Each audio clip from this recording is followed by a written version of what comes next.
My name is Jamie, and this is the vlog for July 14th. It is about 9:20 in the morning. I have a client showing up shortly, and I have a super busy day. So being that I've skipped a few days, this is the only time I could really kind of work it in.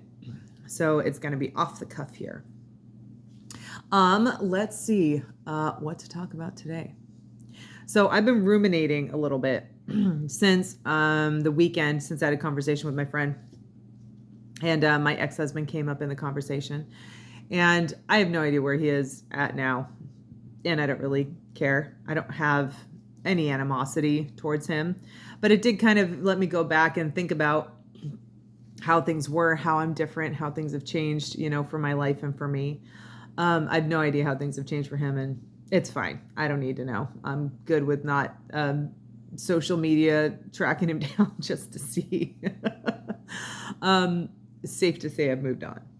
But that doesn't mean that I can't reflect back. And that's kind of a circle I get stuck in sometimes.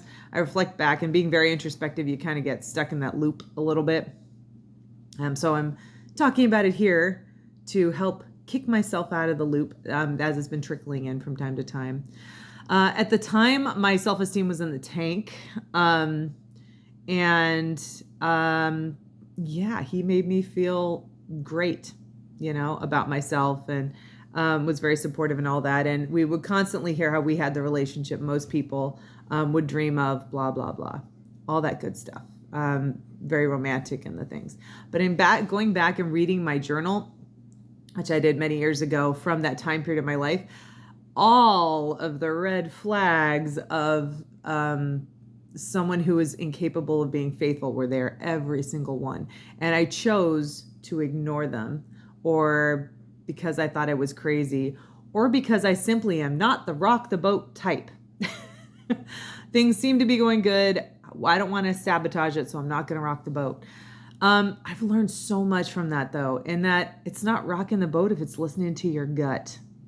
If it's listening to that whisper that something doesn't make sense, bring it up.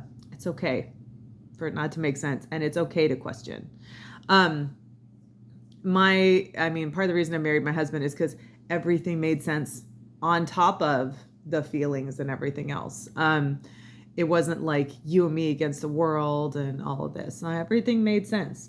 I had known him for about the same amount of time I knew my ex-husband. I think we met around the same time frame, actually. 1998, I think.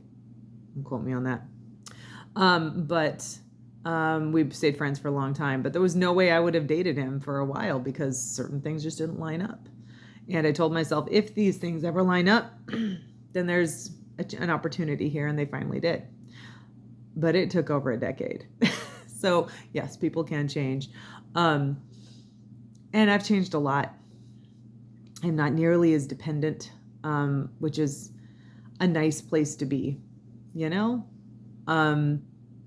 especially as a woman. We always get trapped in we often get trapped in these situations where we become the major caregivers, which is not wrong. There's nothing wrong with that. But if we don't have a partner that values that part of the job description of life, then it becomes really tough.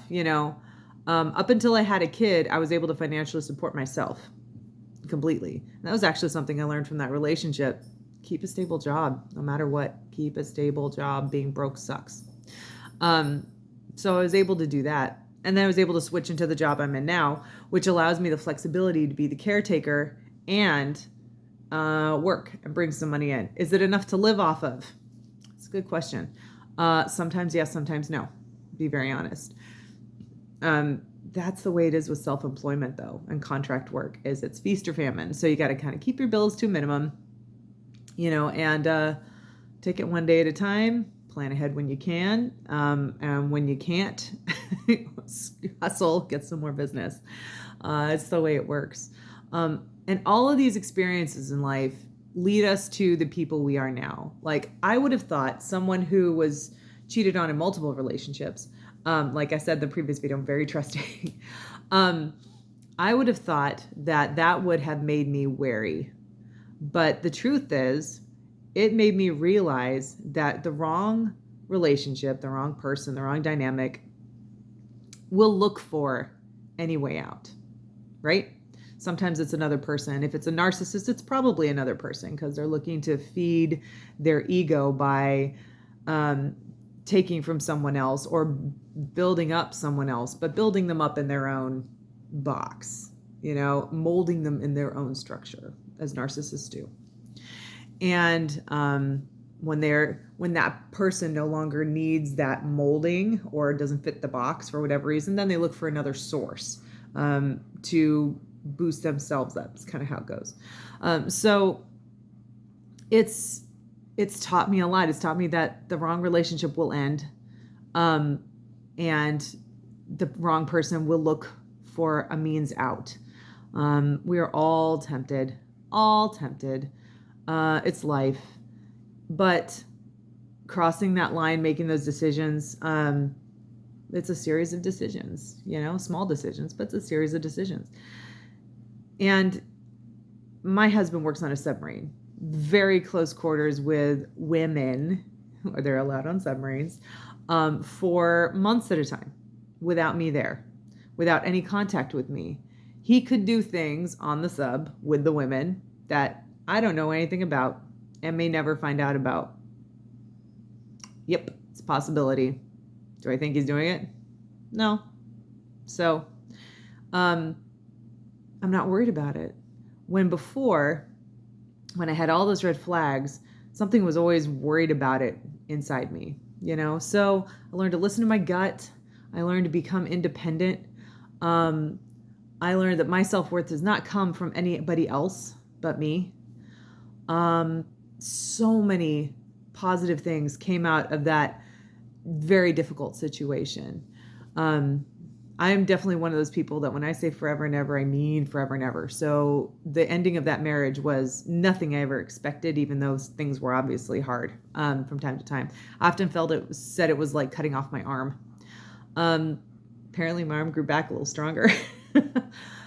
So yeah, I grew a lot and I learned a lot, and that's life for you, I guess.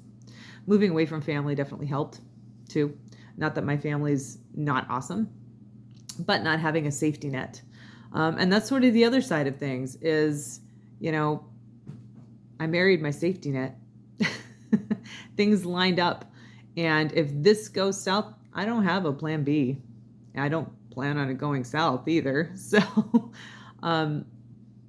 yeah, that's where things are at. I've been really blessed to have some amazing men in my life. I haven't had a lot of relationships. I can count them all on one hand and have, a finger left over. So,